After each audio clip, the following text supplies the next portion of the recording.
Welcome to Homestead Reptile, and today's episode is going to be a little bit different. I'm going to be going through the gecko room, cleaning up all the mess in here.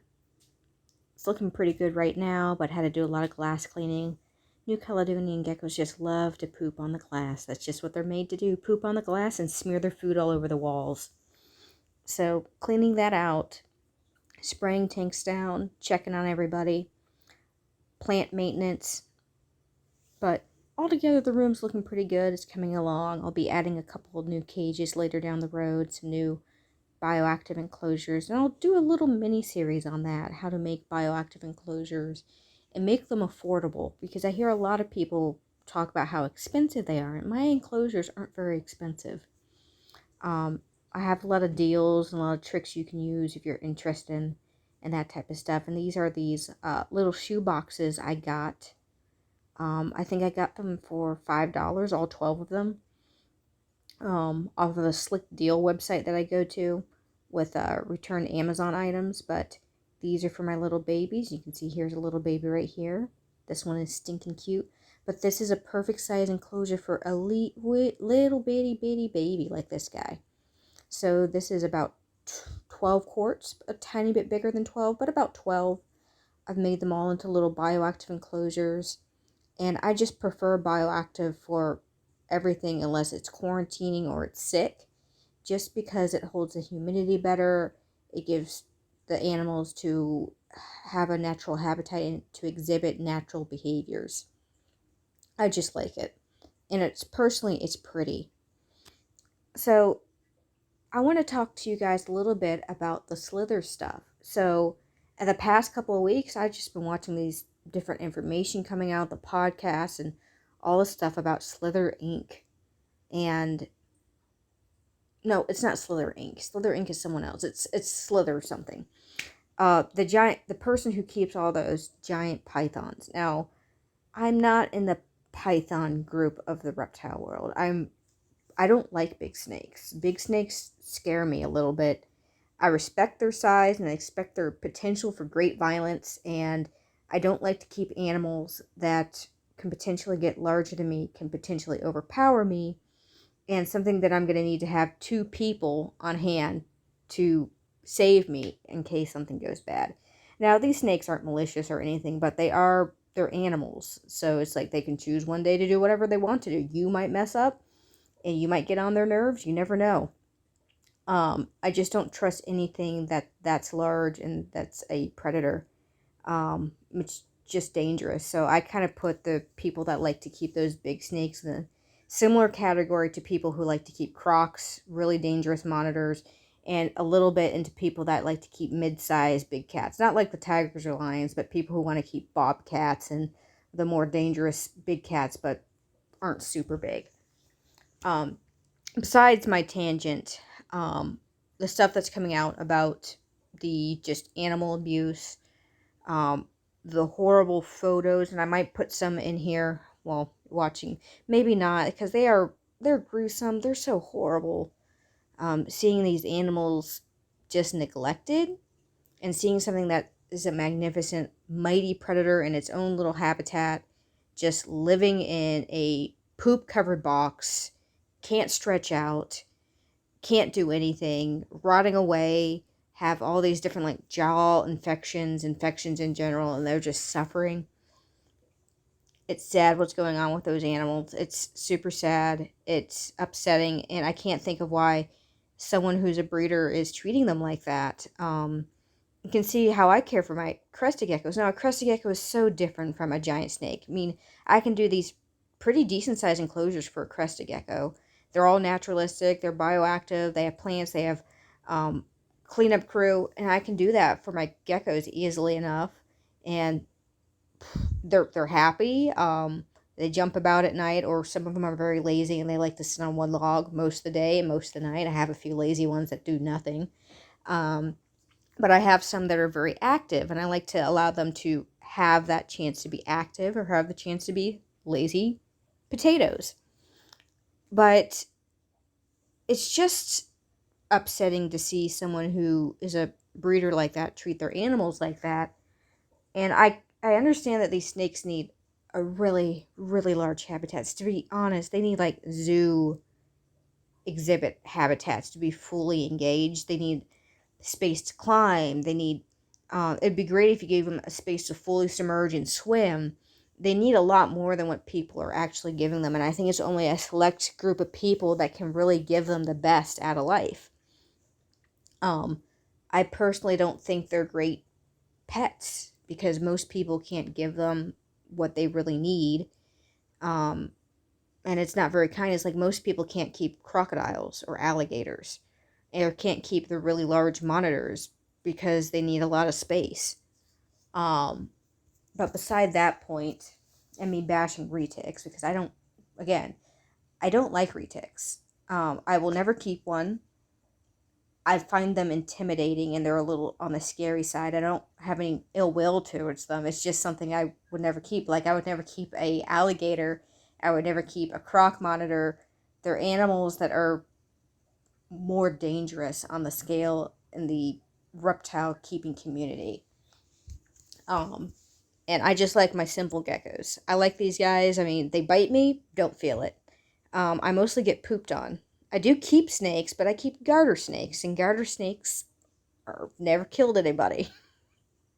Garter snakes are safe. A lot of the smaller colubrids are safe. Most, snakes are safe. Even retics are generally safe, but it is recommended if you're working with the really big retics that you have you and another person on hand in case the snake ever wraps you. And I just don't care to live that type of lifestyle to have someone on hand in case the snake tries to wrap me for whatever reason. And normally those cases are someone wasn't doing something right. They triggered the animal's feeding response, something someone else did. It's normally not the snake's fault, but humans are humans. We make mistakes, and you don't want that mistake to end up hurting you or the snake. It's just, again, I don't like retics. They're not a species I would ever keep. I think they are dangerous. I think you should have the right to own them, but I think you should also understand the consequences of owning them. Retics and so how do I explain this? So someone who's coming from the reptile community from the more palatable reptiles, geckos, small snakes, what people find pleasant and appealing to the vast majority of people. And then you have people that have, those big snakes, the retics and stuff. And retics are really, really persecuted. How they're being treated in Florida. I put retics in the category of pit bulls. Um, Even though pit bulls are actually a lot safer than a retic. Pit bulls are such a pleasant breed.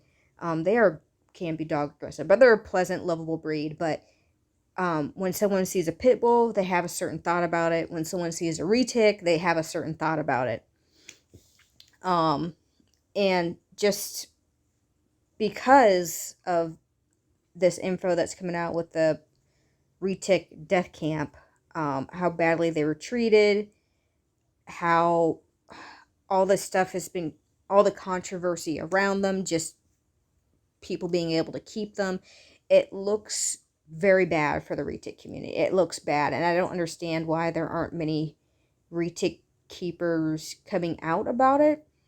Because in my own community, the crested gecko community, we do have a few bad apples, and they're talked about in the community. You can go into the community boards, the different Facebook groups, and there'll be such and such breeder that no one likes because their care for their animals is deplorable. They scam buyers, and there's a lot of warning posts. A lot of people hate them, but it's not the same with retics. I don't understand why. I don't know if the crested gecko community is just more up and up about things, or maybe it's because crested geckos haven't been around as long as retics, and so it's a younger group of people in crested geckos compared to the retic people. I mean, there are older people that were working with crested geckos, but I don't know what's going on with that. I think it's weird. I think it's sad, and it's upsetting to see any animal treated like that. Um, And it's a shame to see something suffer. Um, for this rambling conversation, you'll see me clean my room. I'm using a vinegar and alcohol water solution. Just keeps it shiny, clean, and sanitized. It normally takes me about 25 minutes to do a full deep clean of this room. And you can see how I keep everything. I like to keep my animals very clean. I like to keep their habitats fresh, attractive, and give them as much enrichment as I possibly can. And I think I think there's good standards of breeding. Okay, I think there are really good standards of breeding. I think there is poor quality breeding, and then there's something in the middle. So, do I think most retic breeders who can't keep their retics in large enclosures that they can fully stretch out and be enriched in, I think that's poor breeding practices because it's not nice. It's like keeping a dog in a small, like, 4x4 room its entire life and just breeding with it and never letting it do anything else. It's not nice.